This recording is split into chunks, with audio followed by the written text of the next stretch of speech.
우리가 고난주간 매년 한 주간씩 새벽에 주회전에 올라와서 새벽 기도를 합니다. 고난주간을 기억하면서 기념하면서 고난주간을 보냅니다. 우리 자녀들에게 뭐라고 설명하실 겁니까? 그냥 요즘은 그렇게 고난이 흔치 않으니까 한번 시험 삼아서 해본다 이렇게 하겠습니까? 아니면 뭐 하려고 일부러 평상시 안 하던 짓을 합니까? TV도 좀 줄여야 될 것 같고, 고난주간에는 또 육식 고기도 좀 줄여야 될 것 같고 하면서, 왜 우리는 이 고난의 시간에 고난주간을 특별하게 기억하면서 보내야 될까요? 사순절이라고 하는 긴 시간은 이제 마지막 무렵 부분인데, 주일날 작은 부활절로 지키면서 사순절 주간들을 5주간이나 지금 보내고 있는데, 마지막 주간은 특별하게 강조를 하고 힘써서 우리로 하여금 고난에 대해서 왜 묵상을 하라고 할까요?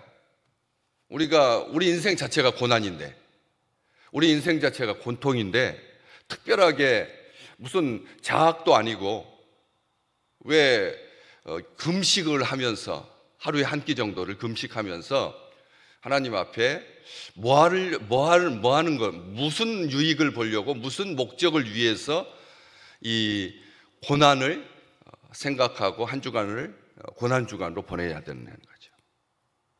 고난 없으면 안 되는지요? 그냥 일상적으로 해왔던 우리 신앙의 습관을 따라서 그냥 좀 더 십자가 더 묵상하고 예수의 보혈의 피 의지하고 찬송가도 일부러 고난주간에 있는 찬송가들 이렇게 부르면서 그냥 개인적으로 그렇게 조금 더 고통에 대해서, 고난에 대해서 생각하는 것, 이게 우리 주님께서 원하시는 걸까를 생각하게 봅니다. 새해야 새해 시작했으니까 새 결심으로 쭉 나가야겠다 싶은 마음으로 새해 맞아서 새벽 기도를 하고, 가을이면 또 한 전반기가 지나갔으니까 후반기는 좀 더 심기일증해서, 그래서 좀 마음을 다잡아가지고 신앙생활 잘해야겠다 싶어서 하지만, 고난주간은 어떤 의미를 가지는 거예요? 고난의 목적이 뭐냐는 거죠. 우리 주님께서 왜 이 땅에 오셔가지고 그냥 병자들 고쳐주셨으면 되죠. 중풍병자 낫게 하고 귀신 쫓아내주시고, 그리고 하나님 나라의 말씀 잘 가르치시고, 한 60, 70 평균 나이가 한 40, 50대였으니까 좀 더 길게 사시면서 제자들 잘 되는 거 보고, 그렇게 우리 주님께서 하셔도 충분한데 왜 우리 주님께서 고난을 당하셨고 우리가 그 고난에 동참하겠다라고 하는 마음으로 이번 한 주간을 조금 인상 쓰면서 살라는 거 절대 아닐 텐데, 우리 주님께서 고난을 당하신다는 거죠. 고난의 목적이 뭐냐는 거죠. 왜 고난을 당하셔야 되느냐는 거죠. 하나님의 아들이신데 왜 그렇게 비참하게 죽어야 되느냐는 거죠.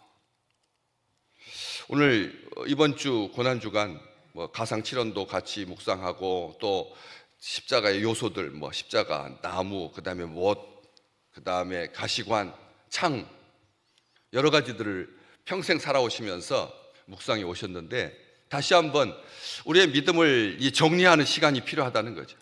우리가 왜 우리 주님께서 고난을 당하셨는가? 첫 번째 목적, 첫 번째 이유, 고난 우리가 다 아십니다. 우리 주님께서 왜 고난 당하셨습니까? 우리를 구원하시기 위해서 고난 당하셨지. 그런데 우리를 구원하는 방법이 고난밖에 없습니까? 이 땅에서 우리가 잘 되는 것이 구원 아니겠습니까? 우리가 이 땅에서 부자로 사는 것이 구원 아니겠습니까? 장수하는 것이 구원 아니겠습니까? 근데 우리 주님께서 그런 것들은 구원의 조건이 될 수가 없다는 거죠. 우리 생명이, 우리의 영생이, 하나님의 형상이 회복되고 하나님의 나라를 누리고, 오늘 분명하게 말씀하고 계십니다. 로마서 5장 쭉 보실 텐데, 그러므로 우리가 믿음으로 의롭다 하심을 받았다. 우리 주 예수 그리스도로 말미암아 하나님과 화평을 누리자. 우리 주님께서 십자가에 고통당하신 이유는 딱 한 가지라는 거예요. 구원받기 위해서라고 하는 것은 그냥 전체적인 맥락이고 전체적인 큰 그림이고, 그 중에서 중요하게 바울이 강조하고 싶은 것은 이겁니다. 하나님과 화평을 누리게 하려고 우리 주님께서 죽으셨다는 거예요. 구원받기 위해서 당연히 우리 주님께서 십자가를 지셨는데 왜 고난이 목적이어야 되느냐는 거죠. 여기서 우리는 정확한 신학적인 그리고 신앙적인 그런 토대가 다시 한번 정립되어야 합니다. 왜? 이 하나님과 화평하게 하려고 라고 하는 이 화평하게라고 하는 이 말이 왜 반드시 죽음이 있어야 되느냐? 그 화평이라고 하는 단어에서 흘러내린 그 단어가 화목제물이거든요. 무슨 말인지 아셨습니까? 하나님과 화평을 이루기 위해서 다른 방법이, 이 인간에게 주신 방법이 없습니다. 하나님과 화평하려고 그냥 마음만 하나님하고 화목해야지. 하나님과, 어저께도 말씀 들으셨지만 뭐 하면 더러워진다고요? 더러워지는 방법이 뭐라고요? 목욕 안 해서 더러워지는 게 아니라고요. 하나님과 멀어지면 더러워진다니. 요즘 어떠십니까? 하나님과 가까이 계십니까? 하나님과 가까이 계시다는 느낌이 드십니까? 하나님이 내 곁에 계십니까?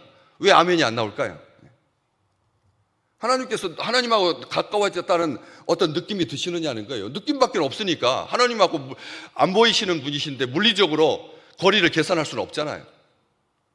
그런 느낌이 있어야 되잖아요. 근데 그 느낌으로 다입니까? 하나님께서 가까이 계시다라고 하는 것이 느낌이면 족합니까? 그것은 느낌으로 될 일이 아니라는 거죠. 우리의 삶에 증거들이 나타나야죠. 증거들이 나타나야죠. 내 이름으로 귀신을 쫓아내며, 우리 주님께서 약속해 주셨는데 주의 이름으로 귀신을 쫓아내고 계시느냐는 거죠. 안 좋고 더럽고 하나님과 멀어지게 하는 것들, 교만한 것, 하나님과 멀어지게 하잖아요. 그럼 교만하지 않도록 예수 이름으로 쫓아내야죠. 내 자신이 이런 느낌으로만 살 수는 없다는 거죠. 분명한 신학적인 토대, 신앙적인 토대가 있는데, 바로 화평하다라고 하는 이 단어가 그냥 친근감을 말하는 게 아니라는 거예요. 친근감을 말하는 게 아니라는 거죠.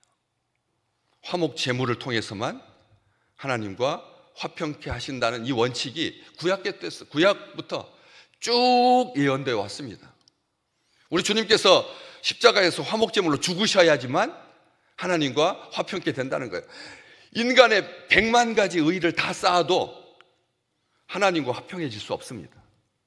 인간의 5만 가지 모든 선행을 다 쌓아도 하나님과 화목하게 될 수가 없습니다. 여기 이렇게 기록되어 있습니다. 고난의 목적이 교훈을 주려고 하는 거냐? 우리가 지금 고난주간을 지키는 것이 성장의 기회를 제공하기 때문인가? 아이들에게 쓴맛을 보여줘봐야, 그래야지 그것에 대해서 조심하니까 교육적인 차원에서 저도 그런 일들을 합니다. 그러면 옆에서 막 기겁을 하죠. 아이한테 지금 이제 2살밖에 안 되는데 거기에다 고추를 매운 고추를 먹도록 이렇게 유도를 해가지고 아이로 하여금 매운 것이 이런 거다라고 하는 것을 장난삼아서, 제가 굉장히 장난꾸러기였습니다. 아주. 그래가지고 이런 것을 교훈하기 위해서 어린 아이들한테 고추를 이렇게 입에다 대게끔 하는 것이, 이게 성장의 기회가 될 수가 있을까요? 그렇지 않아도 평생 인생이 고해인데 단순하게 입에다가 고추 매운 거 입에다 묻혀봐서 이게 매운 거구나, 이것을 꼭 그렇게 해야지만 성장할 수 있는 걸까요? 강인함을 시험하기 위해서 많은 사람들이 고난을 감내합니다. 자기가 강하다는 것을 보여주려고. 그래서 다른 사람들이 안 하는 것, 막 불 위로 그냥 막 뛰어서 걸어가고요. 그렇잖아요. 날카로운 못 위에 눕기도 하고, 유리조각 위를 걸어가기도 하고, 그런 것들, 막 귀에다 뚫기도 하고, 별 고난의 현상들이 다 있잖아요. 그것들이 진정 강인함을 시험하기 위해서, 진정으로 가치 있는 것에 대해서 깨닫기 위해서 세상은 고난을 목적으로 합니다. 근데 우리 주님은 그렇게 강인함을 보여주시기 위해서 십자가에 죽으셨어요? 우리 주님이? 성장의 기회를 마련하기 위해서 우리 주님께서 십자가를 지셨나요? 아니라는 거죠. 딱 한 가지입니다. 하나님과 화평하게 하시려고. 그런데 오늘 우리가 하나님과 화평하게 하시려고 우리 주님께서 고난당하셨다, 십자가를 지셨다, 십자가에서 보혈을 흘리셨다라고, 그러면 하나님과 화평하게 하려고 이렇게 해야 되잖아요. 그런데 누리자라고 되어 있습니다. 오늘 첫날, 우리가 오늘 하루 동안 이 말씀 깊이 묵상하시기 바랍니다. 이 말은 무슨 뜻이냐면, 하나님과 화평은 그런 어쨌든 감정의 문제가 아니라는 거예요. 심리적인 문제가 아니라는 거예요. 내적인 어떤 평안의 상태가 아니라는 거예요. 황홀경이 아니라는 거예요. 하나님과 함께 계시다는 증거가 엑스타시, 마약처럼 막 취해가지고 하나님께 도취되어서 막 말마다 막 찬송이 나오고 막 말마다 할렐루야가 나오고 말마다 아멘이 나오는, 이게 하나님과 화평한 증거가 아니라니까요. 그래서 그 스스로 속이는 겁니다. 하나님, 이걸 기억하세요. 이게 주관이나 신념도 아닙니다. 내적인 마음의 상태도 아닙니다. 심호흡을 합시다. 심호흡을 합시다. 요가가 그러잖아요. 예, 요가가 그래요. 세상에 있는 모든 심신 수련의 방법 중에서 호흡이 기초가 된다. 그래서 하나님과 화평을 누리는 것은 심호흡을 하면서 조용하게 손을 탁 이게 원딩을 만들어 가지고 탁 해가지고 여기 손끝에다가 집중하고 복식 호흡을 하고, 그다음에 모든 자극적인 것을 끊고. 요즘 스마트폰 중독입니다. 온 세대가, 특별하게 이 20대, 30대 젊은 여성들이 이 스마트폰 중독률은 초등학교 저리 가라고 합니다. 그러니까 지금 큰일 났거든요. 이제 이렇게 살아서는 안 되겠다 싶은 거예요. 스마트폰만 이렇게 30cm만 떠지면 그때부터 마음이 막 심장이 떨어지기 시작하는. 1m 떨어졌다 그러면 막 분노가 진짜 치솟는. 그래가지고 수거함을 만들어가지고 자물쇠를 딱 채워가지고 다 모아서 한꺼번에 치워놓고 1시간 동안 조용히, 이제 좀 제발 스마트폰에 막 단기 13초짜리 영상 탁탁탁탁 올리면서 이게 중독이라니까요. 중독. 이 시대의 중독입니다. 그렇게 내적인 수양, 마음의 평안, 지금 그걸 말씀하시지 않습니다. 이게 무슨 뜻이냐면, 이게 화평을 누리자라고 하는 게, 화평을 누린다라고 하니까 이 세상에서 보여지는 어떤 마음의 편안한 상태, 자연적인 상태, 일반적인 상태, 사람들이 추구하는 어떤 유토피아, 어떤 내적인 평안, 이런 개념이 아니라 객관적이고 공적이고 법적인 개념입니다. 우리는 이걸 기억하셔야 됩니다. 하나님과 화평이라고 하는 말은 감정의 문제, 거리의 문제, 물리적인 문제, 사상의 문제, 이념의 문제, 철학의 문제가 아니라 하나님과의 이 화평은 객관적이어야 된다. 객관적이고 공적이고 법적인 개념이라는 거죠. 이 마지막이 중요합니다. 객관적이고 공적이어야 된다. 왜? 제가 여러 번 이야기했던 것 같아요. 어떤 마을에 여행을 갔는데 이게 자기가 이제 주일을 맞이해가지고 예배를 드리고 싶어서 교통경찰한테 어디 가서 예배를 드리면 좋을까요? 물어봤더니 어떤 교회를 알려주자는 거죠. 그래서 딱 가서 예배를 잘 드리고 나와가지고 다시 보니까 그 경찰이 계속 안내를 하고 있어서 그 경찰한테 가가지고, 왜 가까운 데도 교회도 많이 있는데 하필이면 제일 먼데 교회를 왜 소개해 주셨습니까? 씩 웃으면서 하시는 말씀이, 경찰이 하시는 말씀이, 저는 어떤 교회가 좋고 어떤 교회를 그렇게 안내하고 싶은 그런 마음은 없습니다. 그런데 유독 그 교회에서 예배 드리고 나온 사람들이 지나가면서 얼굴이 제일 밝더라는 거죠. 아멘. 아멘. 그 교회에서 예배 드리고 나온 사람들이 얼굴이 제일 밝다는 거예요. 그러니까 외국인이 왔을 때 그 예배당을 안내해 주면서 그 교회로 안내했다는 거예요. 여러분, 우리 교회 세상 사람들이 볼 때 예배 드리고 딱 나갔는데 다 인상 쓰고 말이에요. 하나도 해결이 안 되고 막 짜증나고, 누가 이따위로 주차를 해놨어 막 이러면서 막 엉클어진 상태로 밖으로 나간다면, 그러면 아무도 하나님과 평화를 누리고 있다라고 말하지 않은 거예요. 객관적이지 못한 거예요. 자기 딴에는 하나님과 관계가 비교적 괜찮은 것 같은데 실상은 그게 아니다라고 하는 거죠. 얼굴로 보여주는 겁니다. 얼굴에 다 나타납니다. 하나님과 관계가 엉클어지면 사람과의 관계는 말해서 뭐 하겠습니까?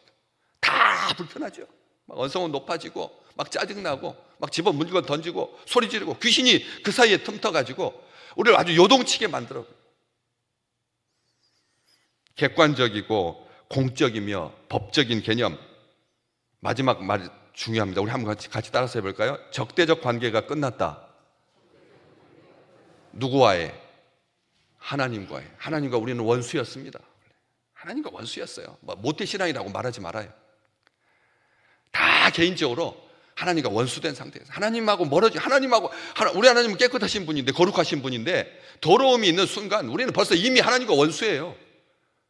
죽을 수밖에 없는 거고, 심판받을 수밖에 없고, 멸망받을 수밖에 없는 거죠.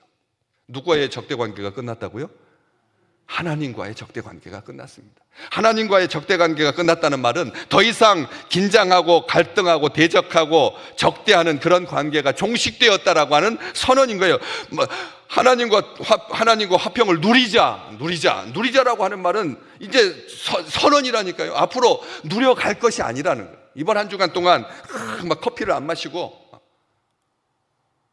일부러 방송도 안 듣고 조용 가만히 앉아서 죄 안 지어야지,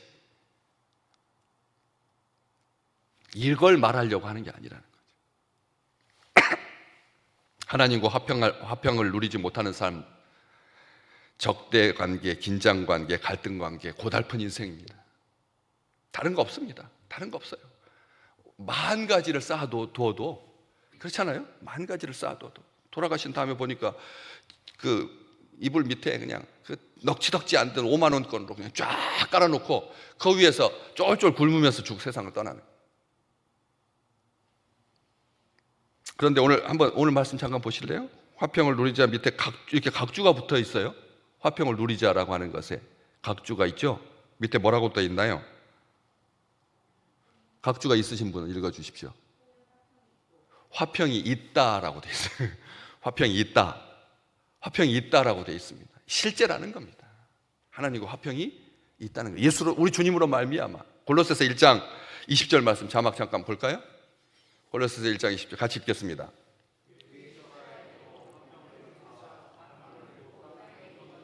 하늘에 있는 것들이 그로 말미암아 자기와 화목되게 되기를 기뻐하셨다. 우리 주님께서 만물은 지금 하나님하고 화목해요. 아시잖아요. 우리 하나님, 이 겨울 막 비 안 왔다고 막 식물들이 막 짜증내면서 안 나가야지, 이번엔 하나님을 대적해야지. 이번 겨울 아주 정말 우스웠다고 막 신경질 난다고 사람들이 그냥 막 함부로 하고 막 극장에다가 막 군대가 들어가가지고 총질을 해대가지고 거기다 불 질러가지고 사람이 150명이 죽고, 러시아에서 지금 어제 터졌잖아요. 지금 중상자가 100명이 넘고. 그러니까 옆에 있던 가로수들이 신경질 나가지고 올해는 싹 안 튀어야지. 하나님이 살아계시다면 이럴 수 있냐고. 그렇게 하나님과 적대 관계가 아니잖아요. 만물은 다 온 세상이 다 봄을 향하여서 그냥 거침없이 피어나고 있는데, 똑같이 한결같이 피어나고 있는데, 오늘 우리가 긴장하고 갈등하고 적대 관계 속에서 힘들어하지 아니하고 온 얼굴이 해와 같이 빛나시기를 주의 이름으로 축복합니다. 근심 어린 얼굴은 하나님의 의를 이루지 못합니다. 근심 어린 얼굴은 하나님의 얼굴을 이루지 못합니다. 우리는 많이 들었잖아요. 40살 이후의 얼굴은 자기가 책임져라. 40살 이후의 얼굴은 자기가 책임져라. 평상시 막 고통스럽게 일그러진 얼굴로 그렇게 살지 말고 하나님을 향해서 해와 같이 빛나는 귀한 한 주가 되시기를. 그냥 고난주간은 그냥 이렇게 고개 숙이고 지내는 것이 아니라 오히려 있다, 화평이 있는, 화평이 증거가 되는. 그래서 머리에 기름을 바르고 더욱더 이번 한 주간 골방에 들어가서 기도하고, 그리고 모든 관계 속에서 하나님의 의를 이루는 아름다운 한 주간 되시기를 주의 이름으로 축복합니다.